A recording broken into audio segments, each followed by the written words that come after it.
Amateur Traveler is in its 20th year now, but can you imagine if I had people on the show who had never been to the destination, but had just read about it or seen a movie about it? That wouldn't make any sense at all, and you wouldn't listen. We all know how important it is to receive advice from people who know a destination to get the most authentic local experience. And a great option for experiencing this is Explore Worldwide and their authentic small group adventures, led by local tour leaders, perfect for solo travelers who want to meet like minded people with a desire for adventure. I'm often an independent traveler, but two of my last three trips were with small group tours because they organize everything and it's a lot easier. If you want to recreate the tour I did to Malta, they have a Malta and Gozo Discovery Tour. I'm intrigued by one of their tours called A Taste of Sicily. The company again is Explore Worldwide, and visit exploreworldwide.com to learn more. And thanks to Explore Worldwide for sponsoring this episode of Amateur Traveler. Amateur Traveler, Episode 92. Today, the Amateur Traveler talks to the Anders family, who are traveling around the world for almost a year with 4 children in tow, ages 4 to 14. I got my bags packed, I'm on a roll. I'm heading out there, and I'm ready to go. I'm looking real good in my passport photo. 15-hour flight, oh, I don't think I'll ever be coming home. You know I love it. I got to see one more cathedral. I got to sit in one more cafe. I know that I should be heading home, but maybe not today.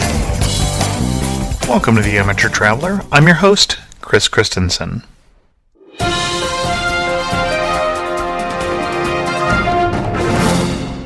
Before we get into today's interview, I have 2 quick news stories for you. The first one is a follow-up on a previous news story, which is that Virgin America has been cleared by the Department of Transportation for takeoff. You may recall that new airline was having some trouble getting approval, but that has now been approved, so those of you who are a big fan of Virgin Atlantic may enjoy flying Virgin America as they get going here. And then in a little bit of offbeat news, the first ever Elvis cruise is scheduled to sail August 30th, 2007 on Carnival Cruise Lines. Check out the show notes for more information about both of those stories.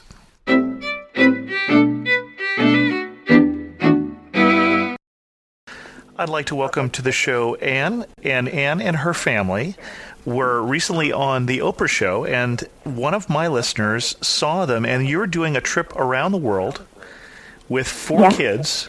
Mm-hmm. What are your kids' ages, first of all? The oldest is 14, and then they are 12, 7, and the youngest is 4. And you are traveling for most of a year, I believe? Yes, it actually turns out to be about 11 months. And so I'd like to welcome Anne from the Anders family to the show to talk about this adventure of traveling around the world with a family. Welcome to the show. Thanks so much. So, as I told you before we started recording, that some people, when I said, well, we're having somebody on and they're traveling around the world with their family, they looked at me like, oh my gosh, you must be talking to crazy people. Yeah, we get a lot of that, absolutely. So, what spurred the trip?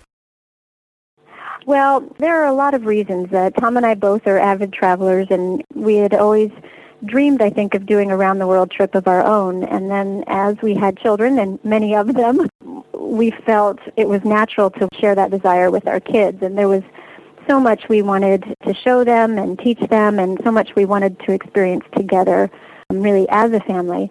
And there were a lot of factors that influenced our timing, which some people may have heard Tom mentioned to Oprah, but a couple of them were related to personal circumstances. He actually had surgery and had some complications that were a little scary and made him realize that life is more than just work and kind of keeping to a schedule, and that sometimes your time is limited and you never know when you'll be physically able to do certain things. Or we also had some friends who lost a teenage son.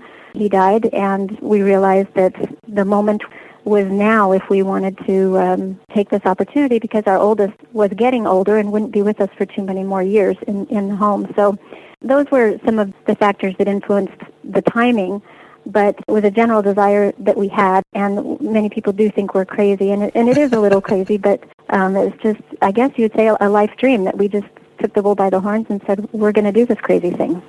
Now, I get the impression that you, like a lot of us, had the plan that this was something you were going to do later. It wasn't that this was a new idea, but it's just that this got moved up in priority. Well, yes, I guess you could say that, and it's hard to say exactly when the idea formed. Like I mentioned, those two things really worked together to kind of influence our timing, as well as my husband had been with his employer for 7 years and was eligible for a small sabbatical, and so that also kind of kick-started our thinking. But I guess children will do that for you, though. You do have a more compressed time frame. You know, you think you have a child with you for 18 years, but those, I tell you, as a mother of a 14-year-old, I don't know where those 14 years went. And Tom and I still dream of doing this as older people, you know, without children, with a Sure. little more mobility and flexibility. But yeah, I guess that's an accurate portrayal, that our time frame was made more immediate by things that were happening in our lives. Now, you said that Tom and you were avid travelers. You didn't say that the six of you were avid travelers. How much travel had you done with all six of you? All six of us, since our youngest was only 3 when we left, we had done quite a bit of domestic traveling, and certainly with every spring break and summer vacation, Christmas break, we would travel mostly domestically. Tom and I travel internationally, usually once a year, and about every other year we had been taking some or all of the children with us internationally as well. We took the older boys to Japan one summer for a couple weeks. When our third was about 6 months old, we actually did about 3 weeks in Spain and France, but we hadn't had too many opportunities to take all 4 much farther than the U.S., so we're usually pretty mobile, but doing so on an international scale is a much bigger endeavor. How would you say that having the kids with you has changed your perspective on what you're seeing? Oh, remarkably so. And in fact, you know, if people are debating whether to or not to travel with children or think it's too difficult, I would just say absolutely take them along, because the world treats you so much differently when you've got children with you, and it enables you to see people and places through completely different eyes. Probably the best example is China. We spent a month in China, and Tom and I were both quite nervous because it was a great unknown, and we don't fear places, but we just really weren't sure how difficult it was going to be to get around, how big of a barrier the language would be, how strict and rigid the society might be. And so we had prepped the kids, and, you know, you've got to be quiet and you can't jump on the grass. There's policemen everywhere, and these people live a very ordered life. And in fact, it was so different. It was like we were celebrities, and people just melted around our kids, and they came up and, you know, talked to us and took pictures of us, and that happens to a lot of Westerners in China. Sure. But they could not believe that we had 4 children, and we very quickly learned the word for 4 in Mandarin. Right. Because everybody would come up, you know, 4 yeah. children, big family, happy family, you know, what limited English they could speak. We were showered with affection. And, you know, I don't know that as a couple, you know, that Tom and I would have encountered much, if any, of that. And so we got to see the Chinese people in a much different way than I think we would have alone. And then when you take them, for example, any place you go, you know, whether it's a museum or a mountaintop, the kids are subject to being tired or being bored, no matter how spectacular the place, and they find great joy in rocks and sticks and bugs. And you find that there are simple pleasures everywhere, and that you can travel halfway around the world, and yet the same things can still make them happy. And so I think that lends a different perspective to places as well, in that you realize you don't have to go far away to find those great joys, but at the same time, every place is the same in a certain sense. And so the mountaintops in China that we loved, Jiuzhaigou, you know, are very similar to the mountaintops at home in Utah, where Tom is from. So it kind of made things seem a little more similar in that respect as well. But yeah, having kids, traveling with kids is a great adventure and allows you to see things in a really different way. And I think a much better way in a lot of ways. Now, we haven't talked about your itinerary, and some people have been paying attention, so they're already looking at your blog, which is sixintheworld.com. Do I have that right? That's correct. Okay. And For those people who haven't been keeping track, where all have you gone so far? Oh, well, we are 9 months into our 11-month trip, so we have been quite a few places. We traveled, our round-the-world tickets, as I think is true of most round-the-world tickets, allow us to go, we In have one to direction. go a continuous east to west or west to east, and within that we can kind of bump up and down north to south. But given that, we decided we opted to start west, and so we started in New Zealand, went to Australia, and then up to China, and then we worked our way down through Vietnam, throughout Southeast Asia, so Cambodia, Thailand, Laos. Then we flew out of Singapore into India, and we spent almost a couple months in India because we did some volunteer work there. And then from India we went to Southern Africa, and we were in South Africa, Botswana, Namibia, briefly in Zambia to see Victoria Falls. And then we flew up to Turkey, and were joined by Tom's parents there for about 10 days, which was a real treat. And then we've just finished working our way through Eastern Europe, where we did Bulgaria, Romania, Ukraine, Hungary, Poland, and Czech Republic. And that sounds like a crazy frantic pace, but it was mainly just kind of a city-to-city plan there. And then we're in Tunisia at the moment, and back down into Northern Africa. And then our last continent will be South America. We're flying into Argentina, and we will also be in Bolivia and ending up in Peru before we head back home to the States. And with all of that you've seen so far, It's a lot, I know. which is quite a lot. It's actually surprising. This is our second show on Round the World trips. The other one was a honeymoon, so no kids involved. Yeah. Almost exactly the same countries, at least until you got to Turkey. But what was the highlight for you?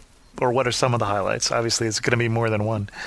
Well, yeah, there's so many. And in fact, from my perspective, I think the highlight has been, a lot of people look and say, you're doing so many places, and really quickly, you'd be better to focus on just a few places or a few continents and get more in depth. And I agree with that to a certain extent. But I think the greatest value for me and the highlight for me has been seeing so many different places and seeing the differences in so many regions and kind of gaining an appreciation for what I have at home and then really for how different every place in the world is. And that said, I would agree that probably for all of us, China was really a highlight, largely because of what I mentioned with how we were treated was really wonderful. And there are a lot of really tough things about China. It's dirty and people spit a lot and, the language is an issue, but it was really a highlight for us. And then I loved Cape Town, South Africa. We loved just the terrain in Africa, and we were places where we are able to get in a car and go. I think as Americans, we're so used to that. Sure. Those types of places, Australia and South Africa, were really great. And certainly natural beauty-wise, it's hard to top Africa that way. New Zealand was beautiful. But the kids loved Australia and New Zealand especially. I think that's largely because they're a lot like home. Sure. And they love the beach. That's great. But we loved our time in India working with the kids, but I have to admit, as for most people, I think India was the toughest place we've been. So I guess you'd say that, pretty much everything's a highlight. You were in southern India, or where were We you in did India? our volunteer work was in Chennai, in southern India. Okay. And then our travel time, we did about 3.5 to 4 weeks in Chennai. And then when we traveled, we went up to Rajasthan, and then we came back down to Kerala. Okay. You talked about China being a surprise. Other big surprises on the trip? I may have to pull the group here. Pull the group, okay. And the surprises. I'll let Tom chime in here. Okay. Hello there. Hello, Tom. All right, so surprises. For me, probably the biggest surprise was Africa. Okay. I don't know why, but I had kind of expected Africa to be much more bleak, much more, it has a whole lot of problems. It's got crime issues, it's got health issues with the AIDS crisis, it's got poverty, unemployment, etc. But it also is just an amazing place. I mean, it's got magical terrain, it's got amazing animals, and the people aren't, even though they're struggling, they're still a very nice people of all races there that we met. And so for me, Africa was a wonderful surprise. Okay. Were there other answers from the group here as we were polling here? All right, guys. Anyone else? Any other big surprises? Come here. Well, you tell them, Kieran. Come here. Come here. New Zealand was a prize. What was surprising about that? We stayed in a camper van. Uh-huh. That was a short answer. We stayed in the camper van, so that'll be a surprise for you, because it's a house that moves. It's just funny, though. The kids, they see things differently. My son, his first passport had a baby picture on it, basically. He was 15 months old. So we've been traveling with our kids for a while also. They do see things very differently. Here, Asher, how about you? What's your biggest surprise on the trip? You can't just say what Kieran said. Do you have anything that surprised you? Maybe not. How about let me pull the big boys? Yeah, maybe we'll give them a different question, because they're both kind of looking at me like, I don't know. How about highlights? What were the kids' highlights? Dax, why don't you give them a highlight? Highlights of the trip, probably. Well, for the kids, we all liked New Zealand and Australia. Mm-hmm. Probably because of how much they were like home, and the people there, how much they're like home. And we also liked China because the people were so nice to us, since we're the big foreign family, and for some of them we're the only ones that they've ever seen. Sure. Here, I'll give it to McCain now. Highlights? Sure. I think my biggest highlights is probably India, volunteering with the children. Uh-huh. Yeah, that was one of my big highlights. So, is it like country highlight? Country highlights, a moment that you're going to remember for the rest of your life. I think jumping off the boat, like in, it was Vietnam. Like, we were on like a Halong Bay cruise ship, a Chinese junk thing. And so we were on that, and I never thought I would be doing that, because I don't do any adrenaline rush things, or that's just not me. So that was one of the big highlights of the trip for me. Cool. And also abseiling in New Zealand. That was amazing. Describe it for us.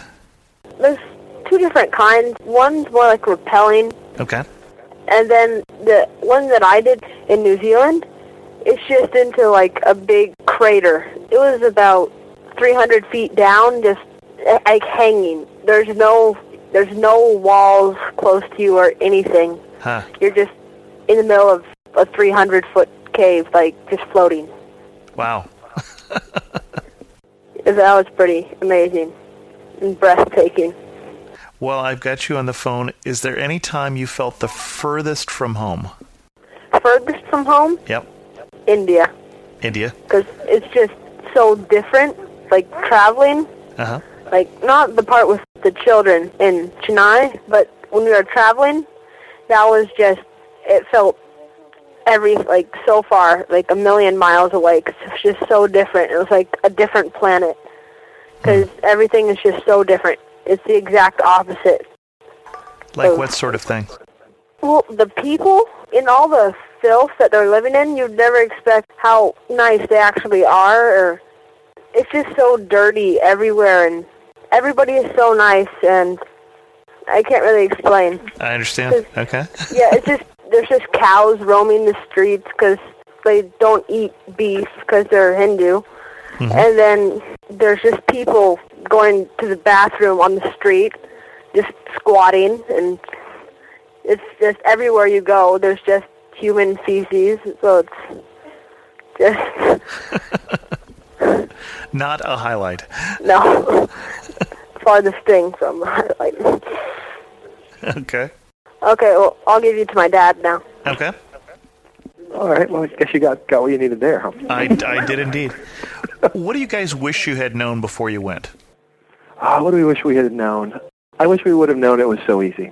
I mean, we had a lot of late-night talks with family who thought we were crazy. We had, kind of those late-night times with ourselves where we thought maybe we were crazy. It just isn't nearly as hard as we thought it would be. And probably the biggest example, again, I mean, China keeps coming up, but I mean, we were sweating China. We were in Australia at a beach kind of thinking, okay, this is like home, this is easy. Okay, everybody take a deep breath. We're going to China. It's going to be tough. And we had like 3 days in Korea that were kind of like Japan, that were nice, and then we hit China, and it was just like, oh, this isn't bad. This is easy. There's not that many people who speak English, but there's enough, and we learned a little bit of Mandarin, and it was easy. And then then we said, well, we're going to Vietnam, and everyone's kind of like, well, people in Vietnam they still hold a grudge, or we were their last war. What's it going to be like? And we got there, and it was wonderful, and the people were great, and that's the story that kept repeating itself, whether it was places that just were underdeveloped like Laos, or places like Africa that our concerns weren't as big as they needed to be. I mean, so for me, that's the big thing is it may seem like a grand adventure, that something that's completely out of the normal, but it shouldn't be. I mean, it's pretty easy. Is there anything you'd do differently? Do differently. I mean, there's the one where we said, what would we do if we had more funds? Sure. What were the things that we restrained ourselves because we don't have an unlimited checkbook? And I think on that one, the only thing that we've ever said is more activities. That there are things like, it would be nice to be able to fly over Victoria Falls in a helicopter and be able to do all the things like that. But other than that, there's just so little that we would change. It's been great. I think Anne would say we could take twice as long. If we could change something, go for 2 or 3 years. For the most part, it's just the adventure we were after, so I wouldn't change much. Now, you obviously have the kids along with you, and they're not taking a year off from school. They're doing a year of school on the road. Yeah, that's kind of unfair, isn't it? Yeah, unfair to the rest of us. I'm not doing a year of work on the road, but they're still doing school on the road. So I know you stopped in Tunisia, for instance, in part to catch up with some schoolwork. And how has that impacted the fact that they're obviously learning a lot through the travel? How does that impact their studies? Yeah, it's one of those things we have to watch for, because it's real easy for Anne and I just to keep going and keep moving, and then they can get behind in their studies. And the little ones, their studies aren't that critical, and we can do those in trains, and we can do them, just by talking to them and, going Sure. over their alphabets and their simple arithmetic and subtraction and multiplication and that. But the big ones, we do have to factor in some times for them. Like, I think we did about five different times along the trip where we just paused for a little extra long, like a week or more, where we said, okay, now you guys buckle down, do some school, and we won't be dragging you everywhere. But they've actually done a great job of getting a lot done during those times. Like right now, the kids are probably putting in 8 to 12 hours of school while we're in Tunisia every day. And with that, they're able to pound out the classwork, and then when we start moving again, when we get to South America, they'll be in a good shape. Now, from reading your blog, I know there have been at least a couple times, like in Auschwitz, for instance, where the age of the kids did make a difference. Yeah, there's quite a few of those, actually, especially for the little girl. Asher doesn't always get to do everything. Sometimes that's too bad. She really cried a whole lot when everyone in the family got to Zorb in New Zealand. And then on the serious side, there are the places like Auschwitz and stuff where it's too far beyond the understanding of a small child to really even get into what happened there.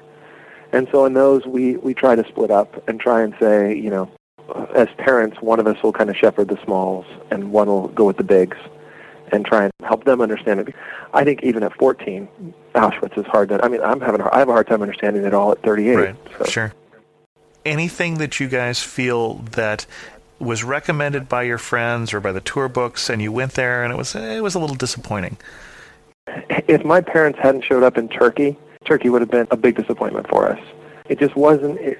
And sometimes, one thing we have to watch is we do let cost influence us a little bit, and if we feel like we're spending more than we need to, it makes something a little less enjoyable. Whereas, like in Southeast Asia, when we spent less, it made it a little more enjoyable. So Turkey was a little more expensive than we expected, and a little overblown as far as, it wasn't Greece, and it kind of had been billed to us as, it's like an untouched Greece. It's wonderful. And the reality is most of the coast is still developed by Europeans, and there's lots of British and other Europeans who are moving in and buying up all the land, and it wasn't, it just wasn't as good of an adventure, I guess, as so many of the other places we've been. So I would say put Turkey up there as a disappointment. Okay. How about the flip side? Something that the tour books left out. I can't believe that nobody is telling people this is the best part of this country and there are no tourists here. Yeah, I think probably the place that the tour books haven't totally nailed, but for the next 5 to 10 years probably will, is Laos. Mm-hmm. Laos just ended up being a really nice place where, we knew Luang, we'd heard good things about Luang Prabang, but then Vang Vieng was also an incredibly nice little place where just tubed down a river. I think we could have just tubed down the river every day for 4 or 5 days and just hung out there. It was just a wonderful little place. In Africa, Namibia was also a good surprise to us. Just the scenery and the variety there between the national park. Their big park is Etosha, and then they've got some great deserts that rival our deserts in the western U.S. where I grew up. Mm-hmm. Namibia was a big surprise to me, and Anne would say Cape Town, that somehow she had never heard how amazing Cape Town was, at least to the level that it is, and it surprised her. It's one of those things, like we lived in L.A. for 6 years before we moved to Georgia, and Anne loved L.A. I think a lot of what she loved about L.A. also was in Cape Town, just the weather and the climate and the people and everything. So I think that's part of what won her over there.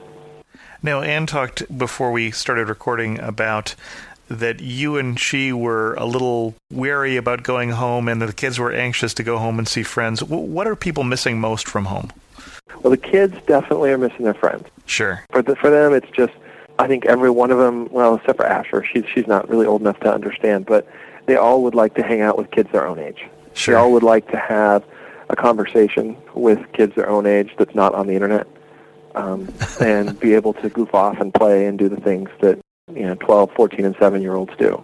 For Anne and I, for me, I think it is a little bit. I mean, I actually do miss some of the aspects of work. I do miss the kind of the productiveness that comes out of it, the accomplishments of doing things, and that. I think I'm going to have to get back into that, so I got to start thinking that way. And Anne, I don't think Anne really, she never talks about anything that she really misses other than friends. And for her, she can talk to friends on the internet, and her best friend is going to come join us in Buenos Aires. So, oh, wonderful. She could be our eternal traveler if we let her. And the flip side of that, when you get home, what are you going to miss? Oh, when I get home, I'm going to miss the togetherness. I mean, okay. That was the original purpose for this. The fact that we're going around the world is an added blessing. What a great thing for us parents to get 330 days of full time with all 4 of our kids. Now, there are days when it would be nice to be alone, sure, and have a little bit of peace. But it's also, I mean, these kids are going to grow up soon, and now for the rest of our lives, we've got this one intense year, just this 1 year that will always stand out. And I'm sure I will be 90 years old in a rest home somewhere, and they'll still come around. Of course, they'll be, in their 60s and 70s, and still just be talking about, oh, you remember when we were in Vietnam, and that train that had the roaches that just kept coming out, or you remember in Thailand, that wall that had, it looked like diarrhea smeared all over the wall. And, and there's just these 100 different stories or 1,000 different stories that they'll just keep bringing up. And many of the stories are nicer than that, though, right? Yeah, there are many, but somehow when you overcome things, it also makes the story a little bit richer. So whether it's overcoming the smells or the perception that you're under, we have had wonderful times. I think the kids, my 7-year-old, he will always talk about New Zealand and Australia, but he also goes back to the Royal Orchid Sheraton in Bangkok, that he loved that hotel. And we've stayed in a lot of nice hotels, but for him, that one is kind of the pinnacle. That kind of stuff is just great. As we kind of wrap this up, any advice from either the adults or the kids for people who are thinking about doing a trip like this? Oh, I think there's no time like the present. There are 1,000 excuses not to do it. And we've met a lot of people who are single, especially single people, who do this on very little money. I mean, you just be surprised how much less expensive it is for people to be on the road than it is for them to be at home. And for families, don't let the fact that you have kids keep you from doing something that could be just as amazing or more amazing with the kids. That's the excuse we hear from most people is, well, I thought once I had kids I had to quit traveling. That is so far from the truth. We're very lucky in America that we have the freedom and educational system that allows us to teach our kids at home or on the road, because there are other countries where that's not allowed. Like in Germany, it's illegal to take your kids out of school for a year. And we've got a lot of great opportunities. And, I mean, I think we could do the same trip and just travel through America as well. It doesn't have to be international. Whatever it is you want to do and you want to go there, there's no time like now, because you never know what the world's going to be like 10 years from now or 5 years from now. Any other advice from the rest of the family here as we wrap this up? Anybody else want to give any advice? Asher, you have any advice? Nothing? Dax? My kids are not being... I think with Oprah they were kind of forced to sit there on TV and you couldn't not answer. But and McCain answered, but Dax is kind of not giving me... It's all right. Hey, Dax. Okay, come here. He's got one. Okay. My advice for people my age taking this would be get a well-established friends base online before you go, or else you'll find yourself kind of going crazy with the family all day.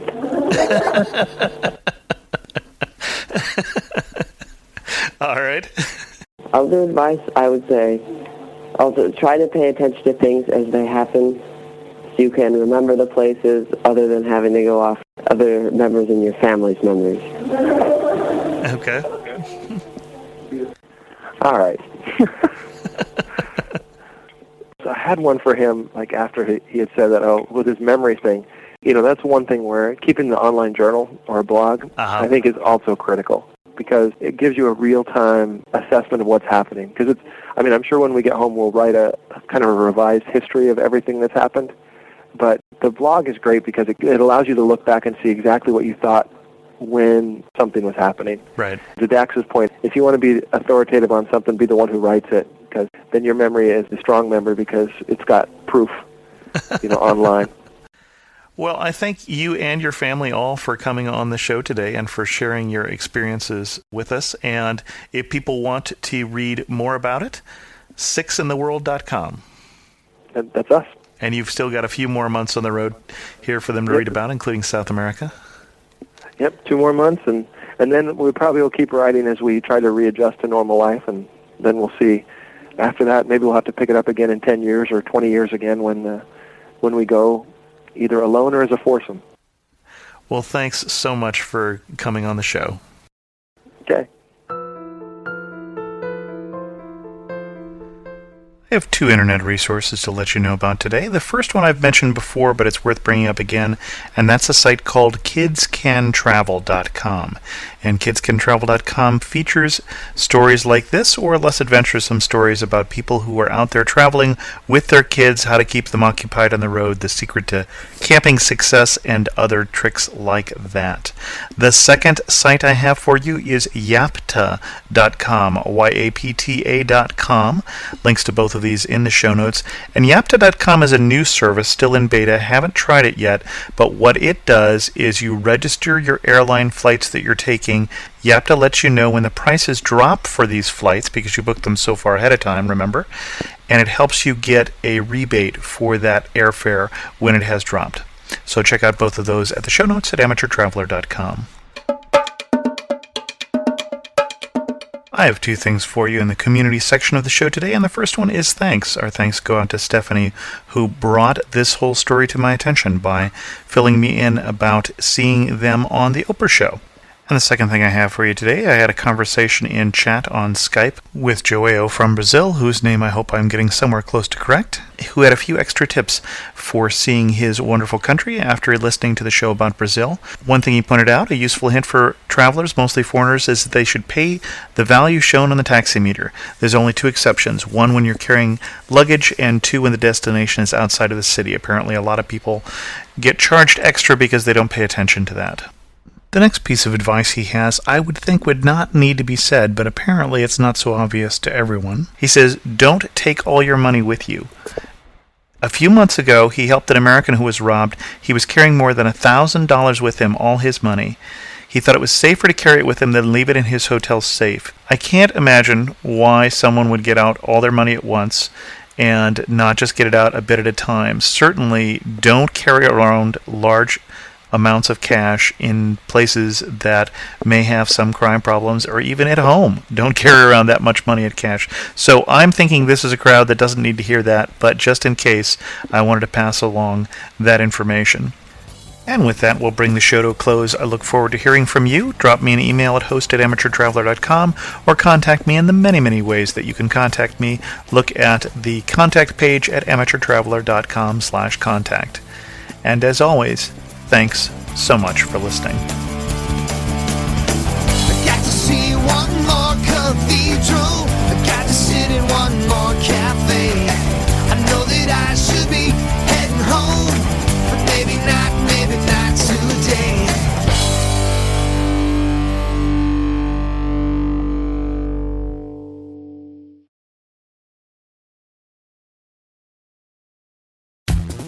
The best and the brightest, served up daily by the sharpest minds in content delivery, Podshow and Limelight.